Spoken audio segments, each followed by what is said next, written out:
गुरु की प्यारी साध संगत जी, शिवरात दे मेले तो उठ के गुरु बाबा जी मुल्तान दी यात्रा करन चल पे। जद मुल्तान पहुंचे तां उत्थों दे पीरां ने बाबा जी नूं दुੱਧ दा कटोरा भर के ਇਹ ਦੱਸਣ ਵਾਸਤੇ ਭੇਜਿਆ ਕਿ ਮੁਲਤਾਨ ਵਿੱਚ ਅੱਗੇ ਹੀ ਬਹੁਤ ਪੀਰ ਹਨ, ਤੁਹਾਡੀ ਇੱਥੇ ਸਮਾਈ ਨਹੀਂ ਹੈ। ਅੱਗੋਂ ਬਾਬਾ ਜੀ ਨੇ ਉਸ ਲਵਾ-ਲਵ ਦੁੱਧ ਦੇ ਭਰੇ ਹੋਏ ਕਟੋਰੇ ਉੱਤੇ ਬਗਲੀ ਝੋਲੀ ਵਿੱਚੋਂ ਇੱਕ ਚਵੇਲੀ ਦਾ ਫੁੱਲ ਕੱਢ ਕੇ ਰੱਖ ਦਿੱਤਾ ਅਤੇ ਇਹ ਦਰਸਾਇਆ ਕਿ ਅਸੀਂ ਪੀਰਾਂ ਵਿੱਚ ਇਸ ਤਰ੍ਹਾਂ ਸਮਾ ਜਾਵਾਂਗੇ ਜਿਸ ਤਰ੍ਹਾਂ ਸਮੁੰਦਰ ਵਿੱਚ ਗੰਗਾ ਸਮਾ ਜਾਂਦੀ ਹੈ ਅਤੇ ਇਸ ਫੁੱਲ ਵਾਂਗੂ ਅਡੋਲ ਟਿਕਾਂਗੇ। ਅਸੀਂ ਕਿਸੇ ਨੂੰ ਦੁੱਖ ਨਹੀਂ ਦੇਣ ਆਏ। ਪੀਰਾਂ ਨੇ ਗੁਰੂ ਜੀ ਦਾ ਇਹ ਸੁਝਾਅ ਵੇਖਿਆ ਤਾਂ ਉਹ ਬਹੁਤ ਪ੍ਰਸੰਨ ਹੋਏ। ਪੀਰ ਸ਼ਮਸੁਦੀਨ ਨੇ ਪੁੱਛਿਆ ਕਿ ਪੀਰ ਜੀ, ਮਨ ਨੂੰ ਮਾਰਨ ਵਾਸਤੇ ਮੈਂ ਬੜੇ ਕਠਿਨ ਤਪ ਕੀਤੇ ਹਨ, ਜਿਨ੍ਹਾਂ ਨਾਲ ਮੇਰਾ ਸਰੀਰ ਸੁੱਕ ਕੇ ਤੀਲਾ ਹੋ ਗਿਆ ਹੈ, ਪਰ ਮਨ ਫੇਰ ਵੀ ਇੱਕ ਛਿਣ ਭਰ ਨਹੀਂ ਠਹਿਰਦਾ। ਇਸ ਨੂੰ ਮਾਰਨ ਦਾ ਕੀ ਤਰੀਕਾ ਹੈ? ਗੁਰੂ ਜੀ ਨੇ ਕਿਹਾ, ਬਰਮੀ ਨੂੰ ਮਾਰਨ ਨਾਲ ਸੱਪ ਨਹੀਂ ਮਰਦਾ, ਸੱਪ ਮੰਤਰਾਂ ਨਾਲ ਹੀ ਬਸ ਹੁੰਦਾ ਹੈ। ਜਗਤ ਦੇ ਪਦਾਰਥਾਂ ਨੂੰ ਝੂਠਾ ਜਾਣ ਕਰਕੇ ਉਹਨਾਂ ਦਾ ਕੋਈ ਸੰਕਲਪ ਤਥਾ ਇੱਛਾ ਨਹੀਂ ਕਰਨੀ ਚਾਹੀਦੀ।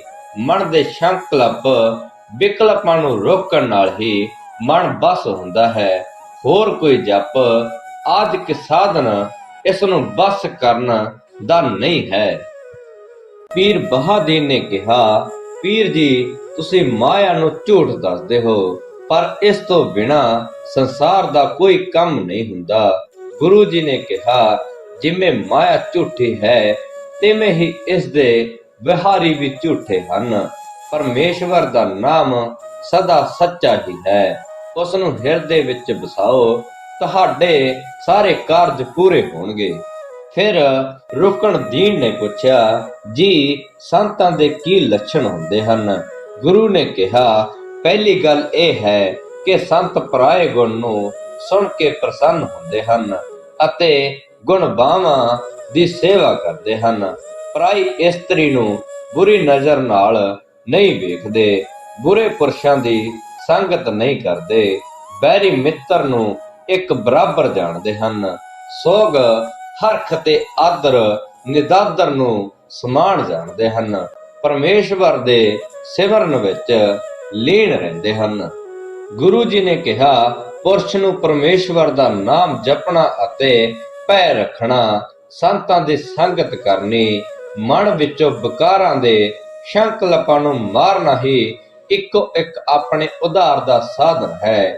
ਇਸ ਪ੍ਰਕਾਰ ਆਪ ਜੀ ਦੇ ਬਚਨ ਸੁਣ ਕੇ ਪੀਰਾਂ ਨੇ ਆਪ ਜੀ ਨੂੰ ਨਮਸਕਾਰ ਕੀਤੀ ਅਤੇ ਕਿਹਾ ਕਿ ਆਪ ਧੰਨ ਹੋ, ਜਿਨ੍ਹਾਂ ਨੇ ਸੱਚਾ ਉਪਦੇਸ਼ ਦੇ ਕੇ ਕਲਯੁਗੀ ਕਰੋੜਾਂ ਜੀਵਾਂ ਦਾ ਉਧਾਰ ਕੀਤਾ ਹੈ।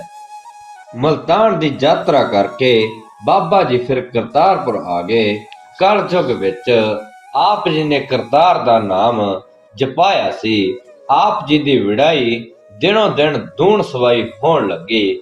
ਕਰਤਾਰਪੁਰ ਬਿਰਾਜ ਕੇ ਗੁਰੂ ਜੀ ਆਪ ਖੇਤੀਬਾੜੀ ਦਾ ਕੰਮ ਕਰਦੇ ਅਤੇ ਅੰਨ ਦਾਣੇ ਦਾ ਆਪ ਜੀ ਦਾ ਸਦਾ ਲੰਗਰ ਚੱਲਦਾ ਰਹਿੰਦਾ। ਬੇਅੰਤ ਸਿੱਖ ਸੇਵਕ ਬਾਹਰੋਂ ਆਣ ਕੇ ਆਪ ਜੀ ਦੇ ਦਰਸ਼ਨ ਕਰਦੇ ਅਤੇ ਉਪਦੇਸ਼ ਲੈ ਕੇ ਆਪਣਾ ਜਨਮ ਸਫਲਾ ਕਰਦੇ। ਸ੍ਰੀ ਲਹਿਣਾ ਜੀ ਸਾਲ ਦੇ ਸਾਲ ਸਤ ਸੰਗ ਨਾਲ ਮਿਲ ਕੇ ਦੇਵੀ ਦੇ ਦਰਸ਼ਨ ਕਰਨ ਜਾਂਦੇ ਹੁੰਦੇ ਸਨ। ਇਸ ਵਾਰ ਜਦ ਆਪ ਜੀ ਕਰਤਾਰਪੁਰ ਪਾਸੋਂ ਲੰਘਣ ਲੱਗੇ ਤਾਂ ਗੁਰੂ ਜੀ ਦੀ ਬਹੁਤ ਮਹਿਮਾ ਸੁਣ ਕੇ ਦਰਸ਼ਨ ਕਰਨ ਵਾਸਤੇ ਆਪ ਜੀ ਦੇ ਅਸਥਾਨ ਤੇ ਆ ਗਏ। ਗੁਰੂ ਜੀ ਦੇ ਦਰਸ਼ਨ ਕਰਕੇ ਆਪ ਜੀ ਨੇ ਸੰਗ ਨੂੰ ਅੱਗੇ ਤੋਰ ਦਿੱਤਾ ਅਤੇ ਆਪ ਉੱਥੇ ਗੁਰੂ ਚਰਨਾਂ ਵਿੱਚ ਹੀ ਟਿਕ ਗਏ। ਕੁਝ ਦਿਨ ਸੇਵਾ ਅਤੇ ਦਰਸ਼ਨ ਕਰਕੇ ਮਨ ਵਿੱਚ ਵਿਚਾਰ ਆਈ ਕਿ ਘਰ ਜਾਣ ਦੀ ਆਗਿਆ ਦੇ ਦੇਣ ਤਾਂ ਮੈਂ ਇਹਨਾਂ ਨੂੰ ਅੰਤਰਜਾਮੀ ਜਾਣਾਂਗਾ। ਤਦ ਦੂਸਰੇ ਦਿਨ ਹੀ ਜਦ ਇਹ ਸੇਵਾ ਵਿੱਚ ਹਾਜ਼ਰ ਹੋਏ ਤਾਂ ਗੁਰੂ ਜੀ ਨੇ ਪੁੱਛਿਆ, ਪੁਰਖਾ ਤੇਰਾ ਘਰ ਕਿੱਥੇ ਹੈ ਅਤੇ ਤੇਰਾ ਨਾਂ ਕੀ ਹੈ? ਸ੍ਰੀ ਲਹਿਣਾ ਜੀ ਨੇ ਦੱਸਿਆ, ਮਹਾਰਾਜ, ਮੇਰਾ ਨਗਰ ਖਡੂਰ ਹੈ ਅਤੇ ਮੇਰਾ ਨਾਮ ਲਹਿਣਾ ਹੈ। ਆਪ ਜੀ ਦੀ ਮਹਿਮਾ ਸੁਣ ਕੇ ਮੈਨੂੰ ਆਪ ਜੀ ਦੇ ਦਰਸ਼ਨ ਪ੍ਰਸੰਨ ਦੀ ਤਾਂਘ ਹੋਈ ਸੀ, ਜੋ ਆਪ ਜੀ ਨੇ ਕਿਰਪਾ ਕਰਕੇ ਪੂਰੀ ਕਰ ਦਿੱਤੀ ਹੈ। ਲਹਿਣਾ ਜੀ ਦੇ ਇਹ ਸ਼ਰਧਾ ਭਰੇ ਬਚਨ ਅਤੇ ਭਗਤੀ ਲਾਭ ਵਾਲੇ ਚੈਨ ਚੱਕਰ ਦੂਰ ਦ੍ਰਿਸ਼ਟੀ ਨਾਲ ਦੇਖ ਕੇ ਗੁਰੂ ਜੀ ਨੇ ਕਿਹਾ, ਤੂੰ ਲੈਣਾ ਹੈ ਤੇ ਅਸਾਂ ਨੇ ਦੇਣਾ ਹੈ।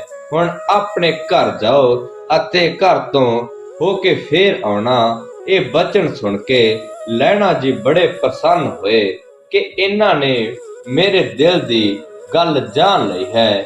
ਇਸ ਤਰ੍ਹਾਂ ਆਗਿਆ ਲੈ ਕੇ ਸ੍ਰੀ ਲਹਿਣਾ ਜੀ ਖਡੂਰ ਆ ਗਏ। ਕੁਝ ਦਿਨ ਪਰਿਵਾਰ ਨੂੰ ਮਿਲ ਕੇ ਲਹਿਣਾ ਜੀ ਫੇਰ ਕਰਤਾਰਪੁਰ ਗੁਰੂ ਜੀ ਪਾਸ ਆ ਗਏ ਅਤੇ ਰਾਤ ਦਿਨ ਗੁਰੂ ਜੀ ਦੀ ਸੇਵਾ ਵਿੱਚ ਮਨੋ ਤਨੋ ਹੋ ਕੇ ਲੱਗ ਗਏ। ਗੁਰੂ ਜੀ ਨੇ ਕਈ ਵਾਰ ਆਪਣੇ ਸਾਰੇ ਪ੍ਰੇਮੀ ਸਿੱਖਾਂ ਨੂੰ ਪਰਖਣਾ ਕੀਤਾ ਅਤੇ ਗੁਰਗੱਦੀ ਦੇ ਜੋਗ ਸ੍ਰੀ ਲਹਿਣਾ ਜੀ ਨੂੰ ਗੱਦੀ ਤੇ ਬਿਠਾ ਕੇ 5 ਪੈਸੇ ਤੇ ਨਾਰੀਅਲ ਉਹਨਾਂ ਦੇ ਅੱਗੇ ਰੱਖ ਕੇ 3 ਪ੍ਰਕਰਮਾ ਕਰਕੇ ਪਹਿਲਾਂ ਆਪ ਮੱਥਾ ਟੇਕਿਆ ਅਤੇ ਫਿਰ ਸਾਰੀ ਸੰਗਤ ਬਸੋ ਟਿਕਾਇਆ। ਜਦ ਗੁਰੂ ਜੀ ਨੇ ਹਾੜ ਵਿੱਚ ਗੁਰਿਆਈ ਸ੍ਰੀ ਲਹਿਣਾ ਜੀ ਨੂੰ ਦੇ ਦਿੱਤੀ ਤਾਂ ਗੁਰੂ ਜੀ ਦੇ ਸੁਪੁੱਤਰ ਬਾਬਾ ਸ੍ਰੀ ਚੰਦ ਜੀ ਅਤੇ ਲਖਮੀ ਦਾਸ ਜੀ ਨੇ ਇਸ ਗੱਲ ਦਾ ਬੁਰਾ ਮਨਾਇਆ ਅਤੇ ਆਖਿਆ ਕਿ ਗੁਰਗੱਦੀ ਦਾ ਹੱਕ ਸਾਡਾ ਪੁੱਤਰਾਂ ਦਾ ਹੈ, ਇਹ ਇੱਕ ਸਾਡਾ ਸੇਵਾਦਾਰ ਹੈ, ਇਸ ਦਾ ਗੁਰਿਆਈ ਲੈਣ ਦਾ ਕੋਈ ਹੱਕ ਨਹੀਂ ਹੈ।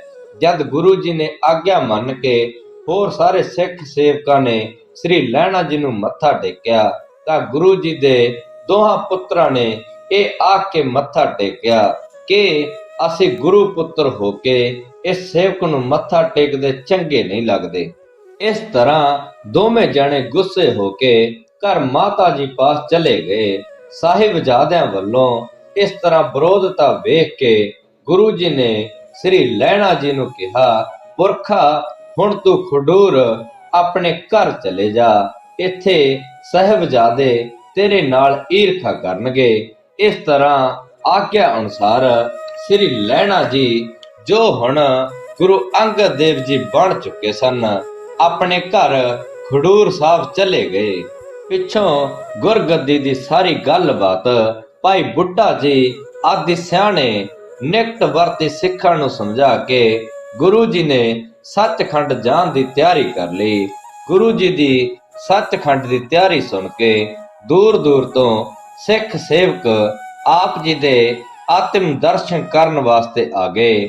ਗੁਰੂ ਜੀ ਆਪਣੀ ਧਰਮਸ਼ਾਲਾ ਵਿੱਚ ਬੈਠੇ ਸਨ ਅਤੇ ਕੀਰਤਨ ਹੋ ਰਿਹਾ ਸੀ।